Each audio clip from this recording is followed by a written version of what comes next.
اچھا تو مولانا ٹھیک ہے اسحاق صاحب کی میں آج ایک کلپ میں سن رہا تھا، مولانا اسحاق صاحب نے فرمایا کہ یہ بکر صدیق رضی اللہ عنہ نے فیصلہ کیا تھا کہ کہاں رسول اللہ کو تدفین کی، کیسے ان کا جو جنازے کا طریقہ کار ہے، کہتے ہیں کہ وہ سب موجود تھے وہاں پہ، یہ سب مخاطبین کی بنائی ہوئی باتیں ہیں کہ وہ سقیفہ چلے گئے اور انہوں نے جنازہ نہیں پڑھا، اور چند لوگوں نے 7-8 لوگوں نے، بہت سارے علماء نے، آج آپ کو پتہ ہے یوٹیوب پہ ویڈیوز کلپس موجود ہیں، کوئی کہتا 7 لوگ تھے، کوئی کہتا 8 لوگ تھے، کوئی کہتا 10 لوگ تھے، کوئی کہتا ہے کہ ہزاروں لوگوں نے درود پڑھا، اور مطلب مختلف ہے، ہمیں تھوڑی سی اس پہ کوئی اتھینٹک بات بتائے نا ذرا، پتہ چلے کہ آیا کہ رسول اللہ صلی اللہ علیہ وسلم کا جنازہ جس طرح یہ کہتے ہیں سنی علماء کے صرف درود پڑھتے تھے لوگوں نے، مطلب صحابہ انصار نے مہاجرین نے درود پڑھا کہ ان کے لیے وہی لازم تھا، جنازہ نہیں پڑھنا چاہیے تھا، اور یہ جی کہ جی وہ مولوی کہاں ان کی اسحاق صاحب تدفین جو ہے ہوتی ہے نا، اس بات مولوی کا اسحاق تعین۔ صاحب کی پرابلم یہ ہے کہ انہوں نے مجھے نہیں دیکھا، ٹھیک ہے نا، انہوں نے پنجاب اوکے کے ذاکرین کو دیکھا، پنجاب میں علماء مثلا کس کو دیکھا، ساجد علی نقوی کو دیکھا، ساجد علی نقوی بیچارے کو کیا آتا ہے، آپ یقین جانے ساجد علی نقوی جو لوگ ان جو کا انہوں نے یہ بیان کیا ہے ہاں اہل بیت کی ہاں شان میں پاکستان میں کسی آپ مولوی اس طبقے کے مولوی نے بیان نہیں کیا،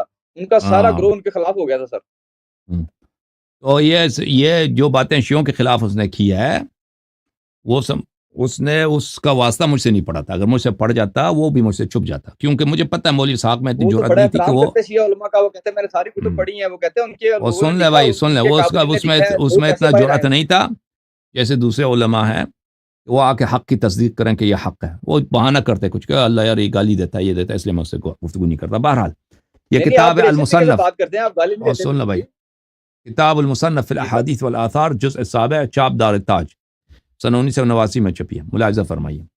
عن ہشام حدثنا ابن نمیر عن ہشام ابن عروہ عن ابیہ، ابن نمیر ہشام سے ابن عروہ سے روایت کرتے ہیں، وہ عروہ ابن زبیر سے روایت کرتے ہیں، ان ابا بکر و عمر لم یشہدا دفن النبی صلی اللہ علیہ وسلم، ابو بکر اور عمر نبی صلی اللہ علیہ وسلم کے دفن کو انہوں نے نہیں پایا، نہیں دیکھا، دیکھو، لم یشہدا دفن النبی صلی اللہ علیہ وسلم، کانا فی الانصار قبل ان دفن قبل ان یرجع، وہ سقیفہ بنی ساعدہ میں تھے، اس سے کہ وہ وہیں پہ تھے، اس سے پہلے کہ وہ آ جائیں، وہ نبی صلی اللہ علیہ وسلم دفن ہو چکے تھے۔ اچھا، یہ سند کیا ہے بھائی؟ ملاحظہ فرمائیے، یہ سند جو میں نے یہاں پہ مصنف ابن ابی شیبہ سے پڑھا ہے آپ کے لیے، میں اس کو فل پیج کرتا ہوں تاکہ سب کو نظر آئے بھائی۔ یہ دیکھیں بھائی، یہ سند یہ ہے، ابن نمیر عن ہشام ابن عروہ عن ابیہ، ٹھیک ہے نا، ابن نمیر ہشام سے، ہشام اپنے والد عروہ ابن زبیر سے، یہ بخاری اور مسلم کی سند ہے بھائی، یہ کتاب صحیح بخاری چاپ دار احیاء التراث العربی سنہ 2001 میں چھپی ہے، حدیث نمبر 336 بخاری میں، عبداللہ ابن نمیر قال حدثنا ہشام ابن عروہ عن ابیہ، ٹھیک ہے نا بھائی، اور یہ ہشام ابن عروہ، اس کا والد عروہ ابن زبیر، یہ ابو بکر کے پوتے ہیں، اس کو جھوٹ بولنے کی کوئی ضرورت نہیں ہے کہ کہہ دے کہ ابو بکر نبی صلی اللہ علیہ وسلم کے جنازے میں نہیں تھے۔ صحیح مسلم چاپ دار الفکر 2003 میں چھپی ہے، ملاحظہ فرمائیے، صفحہ نمبر 80 میں حدیث نمبر 226 دیکھیں، حدثنا ابو بکر بن ابی شیبہ عبداللہ ابن نمیر عن ہشام ابن عروہ عن ابیہ، ٹھیک ہے نا بھائی، کوئی بخاری اور مسلم کی سند ہے یا نہیں ہے کہ واضح طور پہ ابو بکر و عمر نے نبی صلی اللہ علیہ وسلم کے جنازے کو درک نہیں کیا۔ اوکے بھائی، صحیح ہے بھائی، وہ سیر سے۔ اب پتہ چلا نا جی کہ سر۔ مولوی اسحاق صاحب جھوٹ بول رہے تھے کہ ابو بکر عمر تھے وہاں۔ اچھا تو مطلب جیسے آپ کہہ رہے ہیں کیا سچ میں اللہ کے نبی کو زہر دیا گیا آخری وقت میں؟ یہ بڑی بات ہے، وہ بہت بڑی تو بات ہے عبداللہ یہ۔ ابن مسعود دفن، وہ عبداللہ ابن مسعود کی حدیث ہے نا، وہ تو قسم کھا کے کہتا ہے نا، میں آپ کو دکھا دیتا ہمارے پاس ہوں۔ تو حدیث کا نالج نہیں ہے نا، ہمارے پاس تو آپ تو سراپا علم ہے نا، ہم تو آپ کو دیکھتے ہیں، آپ یونیورسٹی ہیں، آپ سے پوچھیں۔ یہ کتاب ہے المسند لأحمد بن حنبل چاپ مؤسسۃ الرسالہ جزء 6، اس کتاب میں یہ مسند عبداللہ ابن مسعود ہے، میں اس کتاب میں آپ کو صفحہ نمبر 115 میں لے کے چلتا ہوں، ٹھیک ہے نا بھائی، جی یہ صفحہ نمبر 115 ہے بھائی، یہ حدیث نمبر 3617 ہے، یہ دیکھو بھائی، یہ حاشیہ نمبر 2 ہے، حاشیہ سمجھتے ہو نا، فٹ نوٹ نمبر 2، جی جی جی اسناد صحیح علی جی شرط مسلم، سند اس کی صحیح ہے بشرط، وہ میں دکھا نہیں رہا بھائی، آپ کہہ دو، کہہ رہے جی جی جی، میں دکھا ہی نہیں رہا تھا، کہہ رہے ہیں جی، کہ آپ جی جی جی، دکان گئے تھے۔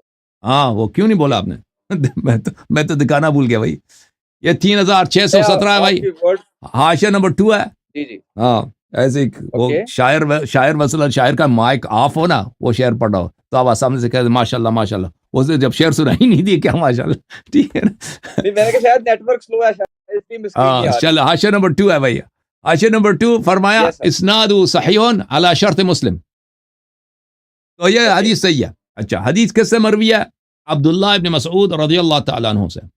عبداللہ نے کہا لأن احلف باللہ تسعا ان رسول اللہ صلی اللہ علیہ وسلم قتل قتلا احب الی من ان احلف واحدا. اگر میں قسم کا اٹھا لوں، میں قسم اٹھا لوں، حلف اٹھا لوں 9 مرتبہ. کتنے مرتبہ؟ 9 مرتبہ. یہ 9 کہ رسول اللہ صلی اللہ علیہ وسلم مقتول ہیں، ان کا قتل ہوا ہے. یہ مجھے زیادہ پسند ہے کہ اگر میں ایک دفعہ کہہ دوں اس کے مقابلے میں ایک دفعہ قسم اٹھاؤں تو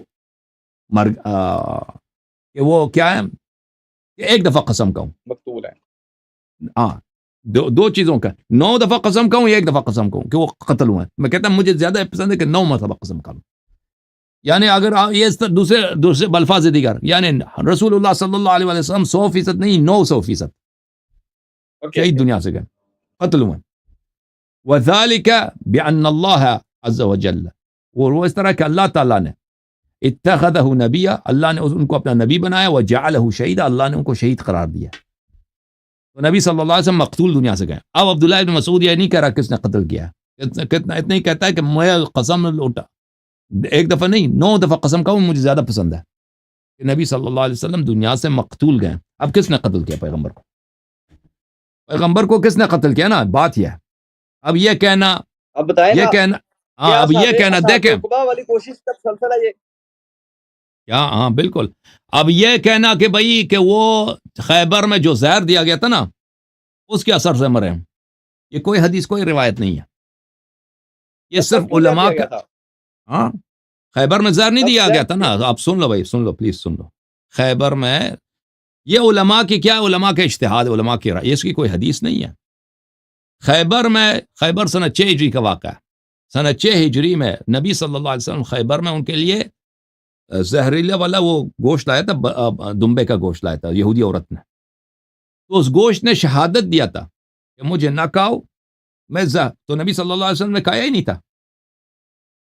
جب کھایا ہی نہیں ہے تو وہ اس کے اثر سے کیسے مر سکتا ہے؟ ان کی وہ معجزہ ہی یہی ہے ان کا کہ ان کو پتہ چل گیا زہریلی ہے اور انہوں نے نہیں کہا. ساتھ میں ایک صحابی تھا اس نے کھا لیا، وہ اسی وقت مر گیا تھا.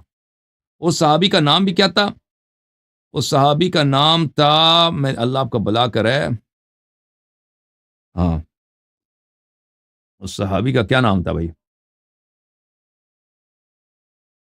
بشر ابن برا ابن عاذب، بشر ابن برا اس کا نام تھا. وہ اسی وقت مر گیا تھا، ٹھیک ہے نا. تو وہ زہر ایسا زہر تھا کہ اسی وقت مار دیتا تھا اور پیغمبر صلی اللہ علیہ وسلم نے وہ نہیں کھایا تھا. تو یہ کہنا کہ اس زہر کے اثر سے مر رہے ہیں یہ ایک جھوٹ ہے، ایک تہمت، ایک بہتان ہے. تو جو بھی ہوا ہے مدینے میں ہوا ہے. جب وہ تبوک سے واپس آ رہے تھے، قتل ہونے کی سازش ہو رہی تھی، تو اس کے بعد جو کچھ ہوا ہے تو مدینے میں ہوا ہے.